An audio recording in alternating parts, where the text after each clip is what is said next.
Hello समस्त विद्यार्थियों को नमस्कार। आज क्लास 12th के बहुत ही इम्पोर्टेंट टॉपिक को लेकर के आ रहे हैं। वो टॉपिक है रैखिक अवकल समीकरण, means linear differential equation.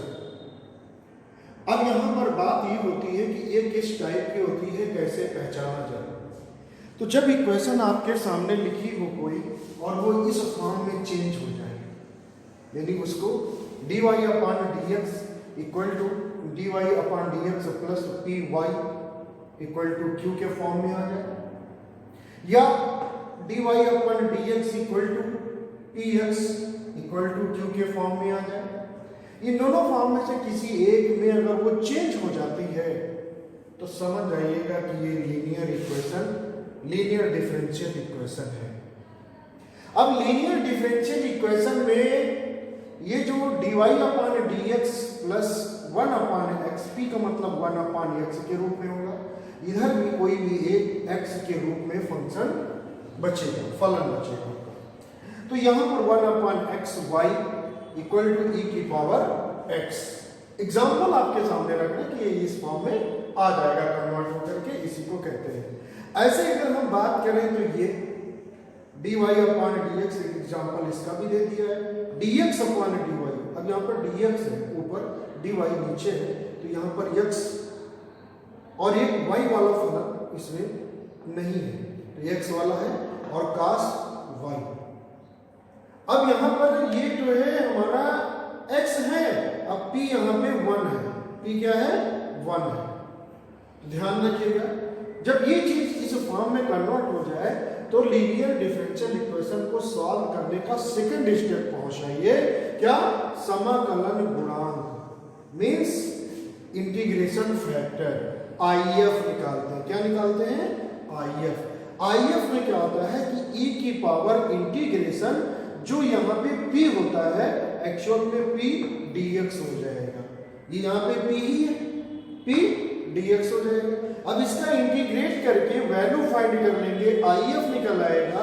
By the way यहाँ पे इस फॉर्म में अगर आ गया तो यहाँ पे देखिएगा IF निकालने की p वही विधान, क्योंकि इसमें p क्या है 1 है, तो 1 dy हो गया।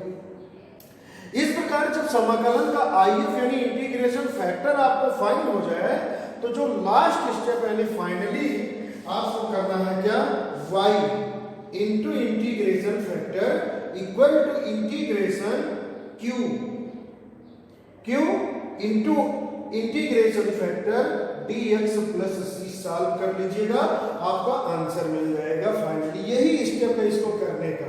ठीक इधर देखिएगा ध्यान से, x integration function x into integration factor equal to integration q integration factor dy plus c हो जाएगा। तो ये एक लीनियर डिफरेंशियल इक्वेशन को कैसे पहचाने और पहचानने के बाद उसको कैसे करें, आइए इसी पर हम आपको एक सवाल लगा के समझाते हैं। तो आइए आपको हम लीनियर डिफरेंशियल इक्वेशन पर एक सवाल लगा करके समझा रहे हैं। तो सवाल क्या हुआ, एक्सरसाइज का पहला क्वेश्चन ही हमने ले लिया है और वो है dy upon dx plus 2y equal to sine x। अब देखा जाए तो इस फॉर्म में लिखा हुआ कि नहीं लिखा हुआ, dy upon dx plus py equal to q के रूप में। अब इक्वेशन में इन दोनों का अगर हम कंपेयर कर दें आपस में तो p इक्वल टू क्या है 2 है और q इक्वल टू क्या है साइन x है। जब इस फॉर्म में कंफर्म हो गया तो फिर हम क्या निकालते हैं, इंटीग्रेशन फैक्टर निकालते हैं। तो इंटीग्रेशन फैक्टर क्या बताए थे, e की पावर इंटीग्रेशन p dx। अब p क्या है 2 है, तो 2 और dx हो गया, 2 बाहर हो गया, यानी 1 का इंटीग्रेशन दुनिया जानती है x होता है, e की पावर 2x हो गया। ये क्या है, ये इंटीग्रेशन फैक्टर ही तो है IF। और जब IF मिल गया आपको तो फिर ये होता है y equal to IF equal to integration to IF dx plus c। IF की वैल्यू रख दिया e की पावर 2x, इधर q की वैल्यू sin x रख दिया और इंटू में IF यानी e की पावर 2x dx हो गया और प्लस c आ गया। इस प्रकार ये इसका इंटीग्रेशन करेंगे। अब इसका इंटीग्रेशन कोई आसान, कोई छोटी सी टिप्पी थोड़ा बड़ा प्रोसीजर लगेगा, तो इसको हमने आई मान लिया। अपने सर से कहेंगे कि इधर मोबाइल कैमरा घुमा दे। आई इक्वल टू इंटीग्रेशन ई की पावर 2x साइन x हो गया। ये फर्स्ट फलन है, ये सेकंड फलन है। और फर्स्ट फलन को हमने क्या किया, वैसे लिख लिया। सेकंड का इंटीग्रेशन करेंगे, माइनस में आ गया cos x। अब यहाँ पे प्लस, फर्स्ट फलन का क्या करेंगे, डिफरेंशिएट करेंगे। e की पावर 2x का पुनः करेंगे तो 2 इंटू बाहर आ जाएगा। और cos x sin x का इंटीग्रेशन क्या होता है, माइनस में, तो माइनस माइनस क्या हो गया, प्लस हो गया। अब पुनः यहाँ पे 2 हो गया, फिर से इसका इंटीग्रेशन करेंगे। तो इंटीग्रेट करेंगे, इसको फर्स्ट मानेंगे, इसको सेकंड मान लेंगे। अब यहाँ पर ये टर्म तो है जैसे के तैसे लिख रखे हैं, +2 फर्स्ट टर्म क्या है, e की पावर 2x, cos x का इंटीग्रेशन sin x, सो लिखा हुआ है। माइनस का साइन लगाएंगे, e की पावर 2x का डिफरेंशिएट करेंगे तो 2 इंटू में आ जाएगा, e की पावर 2x रहेगा। और sin x cos x का इंटीग्रेशन sin x हो जाएगा। अगर एक नजर देखें तो इसी को तो लाए थे इंटीग्रेट करने के लिए। अब ये आई ही तो है। अब ये 4 है, 4 साथ में लगा हुआ है, तो क्या हो जाएगा 4i, वो भी माइनस का, सो उधर जाएगा प्लस हो जाएगा। आई के साथ जुड़ करके क्या हो जाएगा 5i हो जाएगा। और 5i के बाद में देखा जाए तो ये माइनस अच्छा नहीं लगता है, प्लस वाला पहले लिख लिया। 2 e की power 2x sin x, minus वाले को बाद में लिखा, माइनस e की power 2x cos x, e की पावर 2x अपॉन 5 क्या कहते हैं 5 को इधर भेज दिया, तो e की पावर 2x अपॉन 5, तो क्या बचा 2 sin x minus cos x बचा। i इक्वल टू, सर इधर घुमा दीजिए थोड़ा सा कैमरा को, तब जाइए। ये y इक्वल टू, अब यहां पर देखिए जब हम उसका इंटीग्रेशन कर लिए, उठा करके यहां पे पुटअप कर दिए, y e की power 2x equal to e की power 2x upon 5 into 2 sin x minus cos x plus c। दोनों पक्षों में e की पावर x से जो है हमने भाग कर दिया। भाग करने के बाद देखिएगा ये आपको आंसर मिल गया। तो इस प्रकार के जो है लीनियर डिफरेंशियल इक्वेशन के सवाल लगाने हैं। अपनी एक्सरसाइज, अपनी बुक के एक्सरसाइज को लगा करके सॉल्व करें। अगला क्वेश्चन देख आपको अगली वीडियो में दे रहे हैं।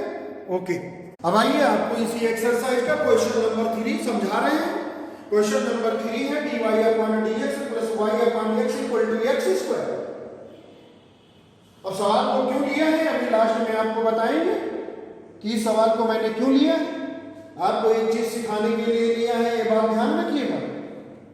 अब यहाँ पे dy upon dx plus 1 upon x y equal to x square, ये इसी फॉर्म में तो है। dy upon dx plus py equal to, क्योंकि इन दोनों समीकरण का अगर आपस में कंपेयर किया जाए तो p की वैल्यू क्या निकलेगी 1 अपॉन x निकलेगा, और q की वैल्यू क्या निकलेगी x स्क्वायर आ जाएगा। फिर उसके बाद में क्या करते हैं, इंटीग्रेशन फैक्टर आपको फाइंड करना रहता है। क्या इंटीग्रेशन फैक्टर फाइंड करना रहता है। तो इंटीग्रेशन फैक्टर को अगर देखा जाए तो यहाँ e की पावर p dx होता है, तो p की वैल्यू 1 अपॉन x dx हो जाएगा। 1 अपॉन x का इंटीग्रेशन क्या होता है, log x होता है। और log x, अब यहाँ पर ये सोचो कि ये डायरेक्ट देखिएगा e की power log x equal to x कैसे लिख लिया गया, ये चीज समझाने के लिए हमने लिखा है आपको।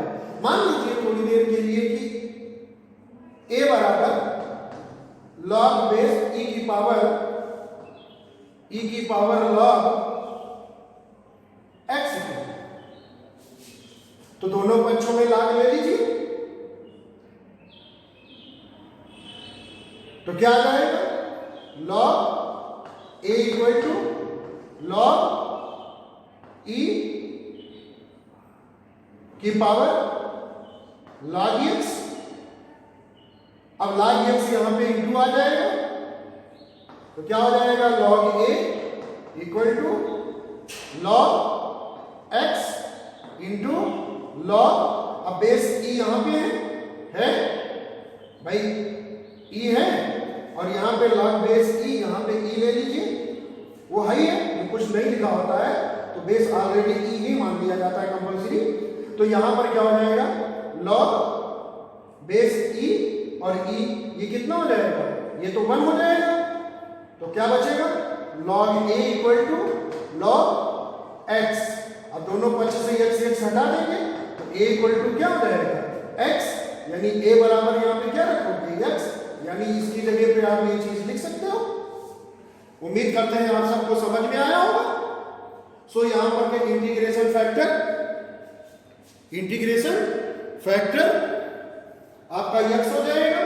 जब आपने इंटीग्रेशन फैक्टर निकाल लिया तो क्या करना, y into integration factor equal to integration Q integration factor dx plus c, उठा करके इसी पे रख देना है y है ये इंटीग्रेशन फैक्टर आपने कितना निकाल लिया x रख दिया, और q की वैल्यू क्या थी, q equal to X square है, सो एक्स स्क्वायर रख दिया, इंटीग्रेशन फैक्टर आपका x आया और प्लस c हो गया। फिर यहां पर देखा जाए तो एक्स स्क्वायर और x का मल्टीप्लाई करेंगे x क्यूब हो जाएगा, इंटीग्रेशन करेंगे x की पावर 4/4 प्लस c हो जाएगा। इस प्रकार अगर देखा जाए तो यही आंसर आ जाएगा। उम्मीद करते हैं आप सबको समझ में आया होगा। ओके, आइए इसी एक्सरसाइज का नेक्स्ट। आइए एक क्वेश्चन ऐसा है जो आपकी एक्सरसाइज का नहीं है, लेकिन ये यूपी बोर्ड में 2015 और 17 और 20 में पूछा गया सवाल है। क्वेश्चन इंपॉर्टेंट इसलिए है क्योंकि इसमें 2 मेथड लग रहे हैं। अगर देखा जाए तो ये आपकी क्वेश्चन जो है ये होमोजीनियस भी है, लेकिन होमोजीनियस को सॉल्व करते समय आप इस बात को ध्यान रखेंगे ये लीनियर बन जाएगी। आइए दिखाते हैं आपको। So may be written as 2xy dy plus x square minus y square dx equal to 0। अब यहां पे अगर हम देखें तो 2xy dy upon dx plus x square minus y square equal to 0। अब यहां पे अगर देखें तो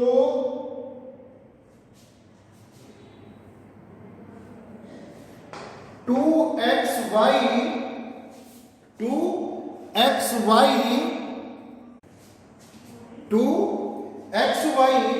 D Y upon D X plus इसको माइनस एक्स स्क्वायर को उधर लेके चले जाइए, Y square equal to minus X square. Let कर ले, देखिएगा होमोजीनियस है तो वाई स्क्वायर इक्वल टू हम v के लेट कर लेते हैं, क्या हो जाएगा 2y dy अपॉन dx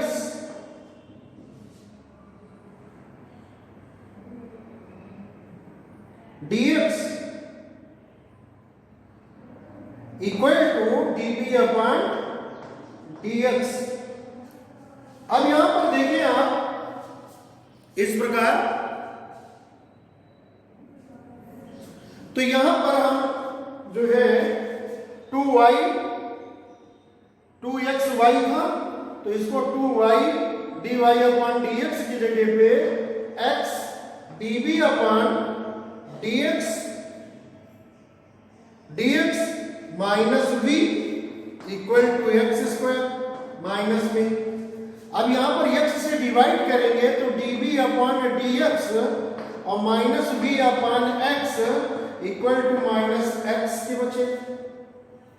अब यहां पर अगर देखा जाए तो db upon dx plus minus 1 upon x v equal to minus x।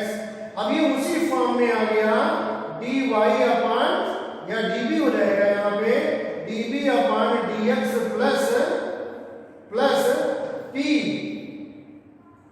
v equal to q। अब p की वैल्यू क्या आ गई माइनस 1 अपॉन x और q की वैल्यू क्या आ जाएगी माइनस x। अब यहां पर आप इंटीग्रेशन फैक्टर लगाएंगे तो इंटीग्रेशन जो फैक्टर होगा वो e की power integration minus 1 upon x dx। अब इसका इंटीग्रेट करेंगे माइनस log x अब यहां पर ये माइनस हटाएंगे तो इसको लिख सकते हैं, यहां पर देखो ये e की पावर माइनस है तो इसको लिख सकते हैं e की पावर log 1/x। तो ये क्या हो जाएगा 1/x हो जाएगा। इस प्रकार जब आपने इंटीग्रेशन फैक्टर निकाल लिया तो इंटीग्रेशन फैक्टर निकालने के बाद में v into I F equal to integration Q I F dx। अब v इंटू ये है 1/x इक्वल टू इंटीग्रेशन, जो q की वैल्यू थी वो q की वैल्यू है आपकी -x, तो माइनस बाहर हो जाएगा x इंटू 1/x dx और प्लस c रहेगा। अब यहां पर ये v की वैल्यू निकाल लीजिए, तो y² बराबर v रखा था आपने, तो y² upon x equal to minus, यहां पर x कट जाएगा 1 आ जाएगा, 1 का इंटीग्रेशन करेंगे x पाएंगे तो क्या हो जाएगा -x प्लस c। x को इधर भेज दीजिए तो y² इक्वल टू -x² और प्लस cx, ये आंसर हो जाएगा। इस प्रकार से ये क्वेश्चन बहुत ही इंपॉर्टेंट है, सो आपको कई बार एग्जाम में पूछा गया है, तो मर्जी को लगा लीजिएगा। Okay, thank you. आज की क्लास यही समाप्त करते हैं, अगली क्लास अगले दिन मिलेंगे।